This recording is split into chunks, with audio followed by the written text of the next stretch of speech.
Praise the Lord. தேவனுக்கு மகிமை உண்டாவதாக. ஆண்டவராய் இருக்கிற இயேசு கிறிஸ்துவின் இணையற்ற நாமத்தினாலே உங்கள் யாவரையும் இந்த கால வேளையில் நான் வாழ்த்துகிறேன். இந்த நாளுக்கான தேவனுடைய வார்த்தை நீதிமொழிகள் 20வது அதிகாரம் 7வது வசனம். நீதிமான் தன் உத்தமத்திலே நடக்கிறான், அவனுக்கு பிறகு அவன் பிள்ளைகளும் பாக்கியவான்களாய் இருப்பார்கள். எனக்கு அன்பானவர்களே, நீதிமான் தன்னுடைய உத்தமத்தில் நடக்கிறான். அவன் தன்னுடைய உத்தமத்தில் நடக்கும் பொழுது அவனுக்கு பிறகு அவனுடைய பிள்ளைகளும் பாக்கியவான்களாயிருப்பார்களாம். இன்னொரு மொழிபெயர்ப்பு சொல்லுகிறது, நல்லவன் நல்ல வாழ்க்கையை வாழ்கிறான், அவன் பிள்ளைகள் ஆசீர்வதிக்கப்படுகின்றன. எனக்கு அன்பானவர்களே, நல்லவன் நல்ல வாழ்க்கையை வாழ்கிறான். Glory to God. வேதம் சொல்லுகிறது, அவன் சந்ததி பூமியில் பலத்திருக்கும், அவன் வம்சம் ஆசீர்வதிக்கப்படும். அப்போஸ்தலனாகிய பவுல் சொல்லும்போது 2 கொரிந்தியர் 1:12 வாசித்து பாருங்கள். மாமிசத்திற்கேற்ற ஞானத்தோடு நடவாமல்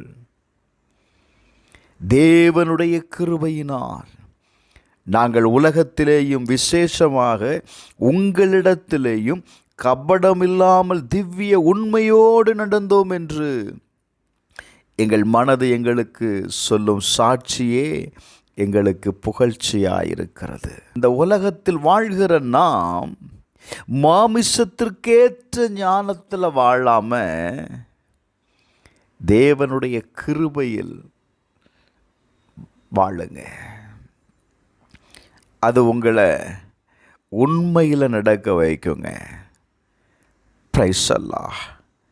ஏன்னா தேவன் நம்மோடு கூட ஏற்படுத்தியிருக்கிற உடன்படிக்கை நமக்கு மாத்திரமல்ல, நம்மளுடைய தலைமுறையையும் கர்த்தர் ஆசீர்வதிப்பேன்னு வாக்கு கொடுத்திருக்கிறார்.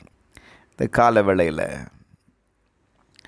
கர்த்தருடைய வார்த்தையை கவனித்து பாருங்க. தேங்க்யூல்லா. தாவீது சொல்லுகிறார், சங்கீதம் 26:11 வாசிக்கும்போது, நானோ உம்முடைய உத்தமத்தில் நடப்பேன். ஆண்டவரே, இந்த கால வேளையில் நீங்கள் உத்தமத்தில் நடக்கும் பொழுது நீங்கள் தள்ளாடப்படுவதில்லை. உங்களுடைய வாழ்க்கை தள்ளாடப்படுவதில்லை.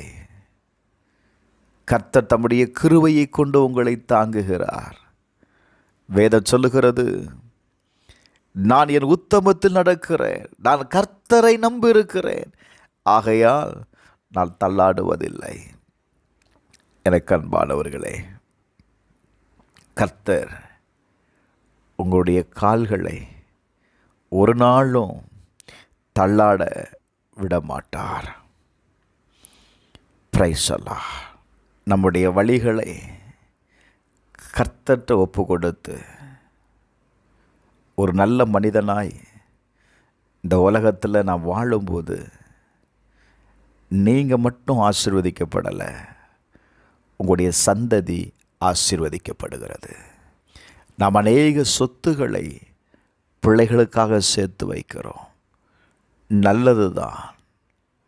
அதே நேரத்தில் நம்முடைய வாழ்க்கை, நம்முடைய பரிசுத்த ஜீவிதம் ரொம்ப முக்கியம்.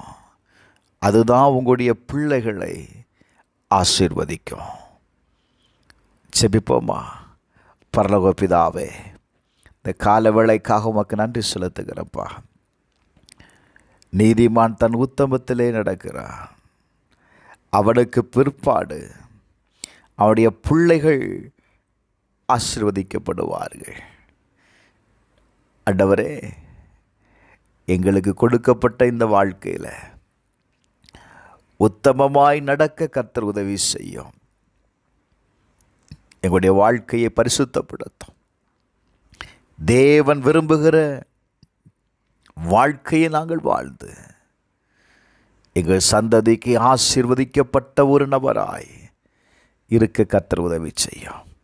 இயேசுவின் நாமத்தில் பிதாவே, ஆமென்.